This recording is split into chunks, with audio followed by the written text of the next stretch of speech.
আমরা দেশটাকে সংস্কার করি। জাতীয় সঙ্গীত সংস্কার করে খুব বেশি লাভ আমাদের হবে না।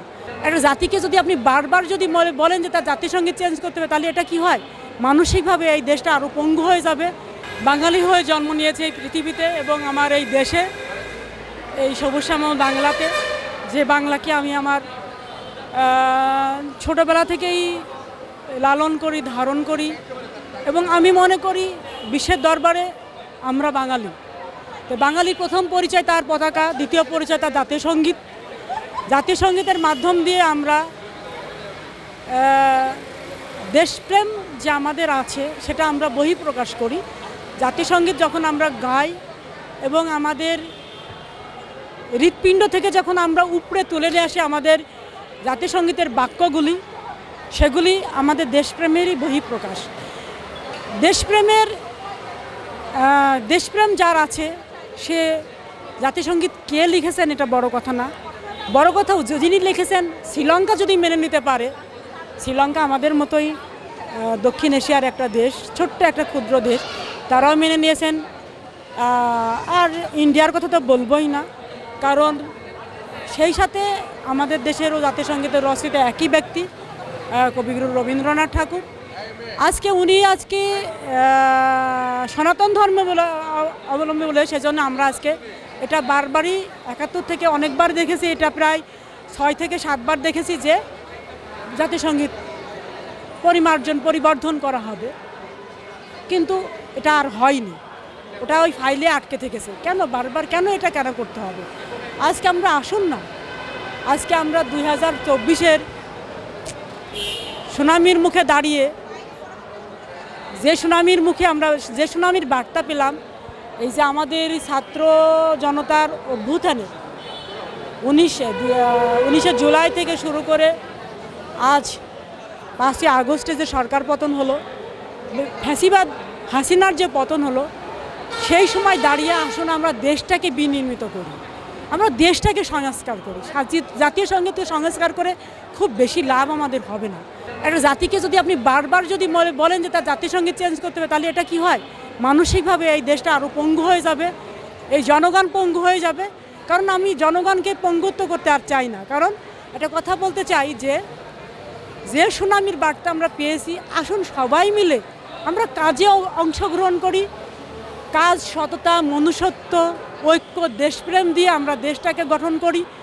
আমরা সেলুট জানাই ওই ছাত্র সমাজকে যারা আজকে ফ্যাসিবাদকে রুখতে পেরেছে।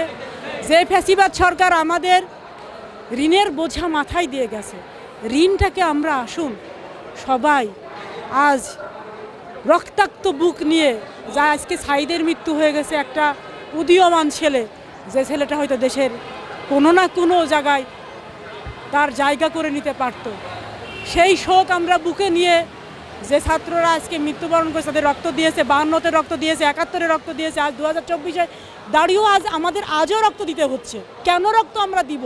কেন আমাদের বিদেশি বেনিয়ারা বারবার আমাদের দেশটাকে শাসন করবে, শোষণ করবে? এটা আমরা আর চাই না।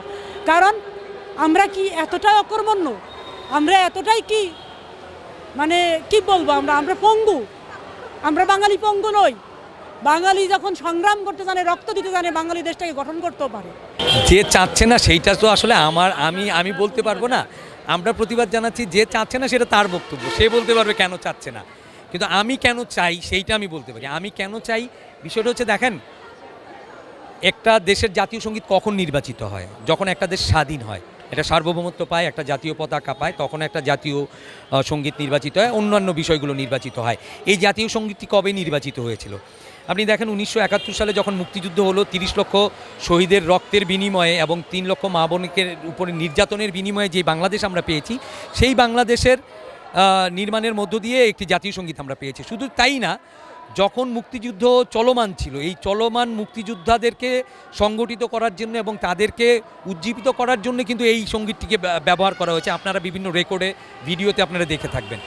তো এইটা মুক্তিযুদ্ধের পূর্ব থেকেই এই সঙ্গীতটি আমাদের খুব প্রিয় একটি সঙ্গীত হিসেবে মুক্তিযোদ্ধা এবং বাংলাদেশের মুক্তিকামী মানুষের কাছে পছন্দের তালিকায় চলে এসছে। এবং পরবর্তী সময়ে যখন দেশ স্বাধীন হলো, তখন এই স্বাধীন দেশে এইটিকে জাতীয় সঙ্গীত হিসেবে নির্বাচিত করা হলো। এবং আমার কাছে যদি ব্যক্তিগতভাবে জিজ্ঞেস করেন এর যে যতগুলো পংক্তি আছে প্রত্যেকটি লাইন আমার মনে হয় যে এই দেশেরকেই মানে ব্যাখ্যা করে এবং এই দেশকেই পোর্ট্রে করে। সো এই যে বাংলাদেশ, এই বাংলাদেশের যে চিত্র, ভাইয়ে মায়ের মানে আমার ভাইয়ের রক্তের দুঃখিত এই জায়গাটা একটু ইয়েট করবে, আমার সোনার বাংলা আমি তোমায় ভালোবাসি, এইটার যে মানে মাতর বদনখানি মলিন হলে আমি নয়ন জলে ভাসি, এই গানটা এই লাইনটা যখন গাই প্রত্যেকবারই ভেতর থেকে কান্না চলে আসে।